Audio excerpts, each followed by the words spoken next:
Agro tourism. Manoharpur गांव में रवि नाम का एक लड़का रहता है। रवि और उसके दोस्त चाय पी रहे होते हैं। अरे रवि, ये बता, मैंने तुझे जो ऑफर दिया था मेरे साथ शहर चल के काम करने का, उसके बारे में तूने क्या सोचा? नहीं भाई, मैं अपना गांव छोड़कर कहीं नहीं जाऊंगा। मुझे यहाँ बहुत सुकून है। तुम जाओ शहर में काम ढूंढने। अरे तो क्या जिंदगी भर इसी तरह अपने माँ पिताजी पर बोझ बने रहोगे? तुम कहते हो खेती बाड़ी तुमसे होती नहीं, शहर जाकर काम करना नहीं चाहते, तो आखिर करोगे क्या? कुछ तो करना ही पड़ेगा जीवन काटने के लिए। क्या मनोज भाई, सुबह सुबह ज्ञान दे रहे हो?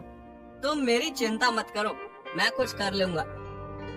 रवि वहाँ से उठकर चला जाता है। रवि बचपन में बहुत होनहार लड़का था। सभी गांव वाले कहते थे कि ये बड़ा होकर जरूर गांव का नाम रोशन करेगा। पर रवि 10वीं पास करने के बाद से कुछ नहीं कर रहा था। बस दिन भर यहाँ से वहाँ घूमते रहता था। घर वाले भी उसे ताने मारते थे। रवि अपने घर पहुँचता है। माँ, मैं आ गया। रवि, मैंने तुझे रसोई का सामान लाने बोला था, लेकर आया? अरे नहीं, मैं बातों बातों में भूल ही गया। अच्छा माँ, शाम को ला दूंगा। हे भगवान, क्या करूं मैं इस लड़के का? एक काम नहीं होता है इससे। उम्मीद लगाना ही व्यर्थ है। बस दिन भर बड़े बड़े खटिया तोड़ते रहता है। कम से कम अपने पिताजी का खेत में ही मदद कर दिया कर। अरे माँ, तुम्हें मुझसे इतनी तकलीफ है तो मैं यहाँ से चला जाता हूँ। रवि गुस्से से घर से निकल जाता है। सुबह से सबने दिमाग खराब कर रखा है। सबको लगता है मैं कुछ कर नहीं सकता। अब तो मुझे दिखाना ही होगा। क्या करूँ? रवि कुछ देर बाद सोचता है। फिर उसे एक आइडिया आता है। रवि अपने पिताजी के खेत पहुंचता है। वहाँ उसके पिताजी काम कर रहे होते हैं। हाँ, ये अच्छा आइडिया है। चलो काम शुरू करते हैं। प्रणाम पिताजी, मैं अपने खेतों में कुछ बनाना चाहता हूँ। अरे आज तुम्हारे कदम यहाँ कैसे आ गए? मेरी मदद करना चाहते हो तो हल उठाओ और शुरू हो जाओ। अरे नहीं पिताजी, हल चलाने का काम मुझसे नहीं होगा। मैं कुछ और करना चाहता हूँ। अगर मेरी मदद नहीं कर सकते तो फिर मेरा समय व्यर्थ न करो। तुमने वैसे भी मेरी कब सुनी है? जो इच्छा हो करो। रवि सामान लेकर आता है।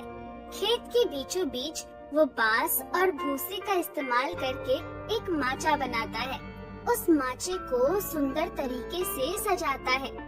खेत को सजाने के लिए और भी उपाय करता है। खेत बहुत खूबसूरत हो जाता है।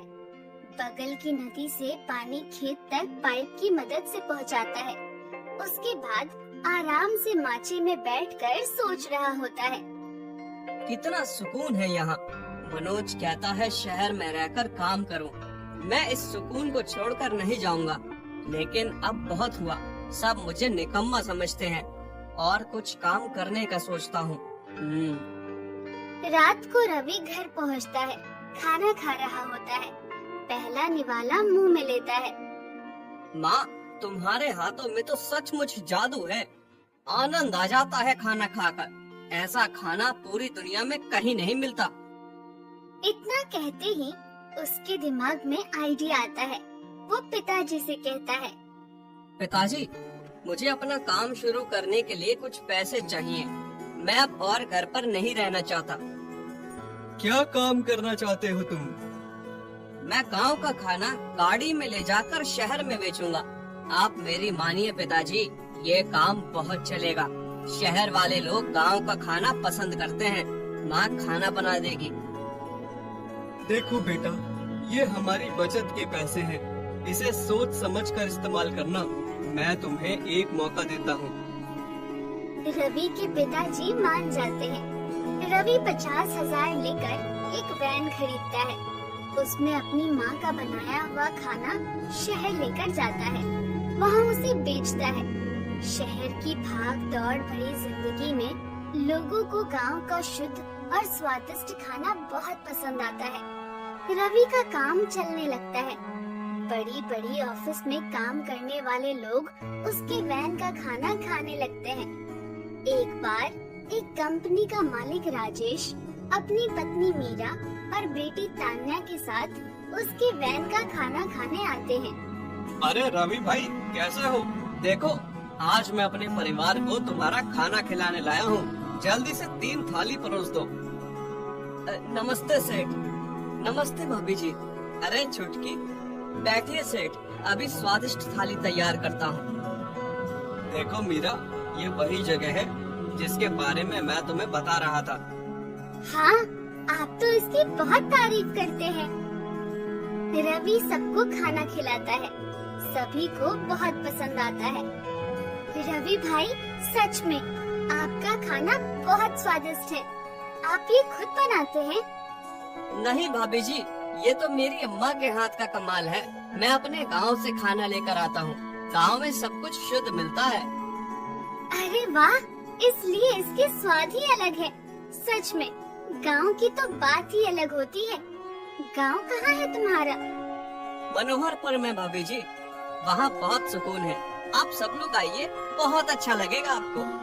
मैं तो इस शहर की जिंदगी से थक चुकी हूँ। कभी मौका मिले तो जरूर तुम्हारे गांव आऊंगी।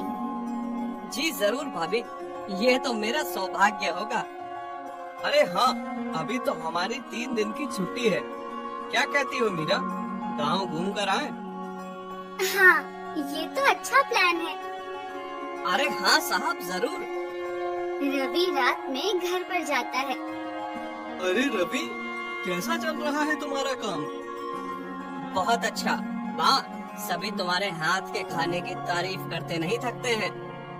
अरे, ये तो अच्छी बात है। माँ, कल मेरे शहर का एक दोस्त अपने परिवार के साथ यहाँ आ रहा है। उसके लिए खाना और रहने का इंतजाम कर देना। ठीक है बेटा। अगले दिन राजेश मीरा और तान्या के साथ रवि के गांव पहुंचता है। वहाँ रवि उनका बहुत अच्छे से स्वागत सत्कार करता है। घर में अंदर आने से पहले नदी के पानी से पैर धोने को देता है। ये पानी कितना शीतल है। बहुत राहत मिली इससे पैर धोकर। हाँ मीरा, सही कहा तुमने। जी, ये हमारी नदी का पानी है। उसके बाद रवि की माँ सबकी आरती उतारती है और फिर रवि उनको घर के अंदर बहुत इज्जत से बैठने को कहता है। मीरा उनके मिट्टी के घर की ठंडक से बहुत खुश होती है। वाह, इस घर में तो कितनी ठंडक है। सच में एसी से भी ऐसी ठंडक नहीं मिलती। वहाँ बगल के घर में मुरली चाचा मिट्टी के गुड्डे गुड़िया बना रहे होते हैं। तान्या दौड़कर देखने लगती है। मीरा भी पीछे जाती है। माँ, देखो ना, ये कितने प्यारे हैं। मुझे ये चाहिए। हाँ, सच में बहुत खूबसूरत है।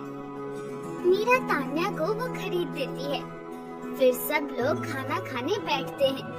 रवि की माँ सबके लिए अलग अलग तरह के व्यंजन परोसती है। अचार, चटनी और पापड़ भी देती है। वाह, आनंद आ गया। क्या खाना है। अचार तो बहुत ही ज्यादा स्वादिष्ट है। ऐसा अचार शहर में नहीं मिलेगा। हाँ, पापड़ का स्वाद भी बहुत अच्छा है। रवि की माँ ये सब सुन के आश्चर्य में आ जाती है। उसे लगता है ये कैसे लोग हैं? इन्होंने आज तक ऐसे अचार नहीं खाए। ये तो उनके रोज के खाने का हिस्सा है।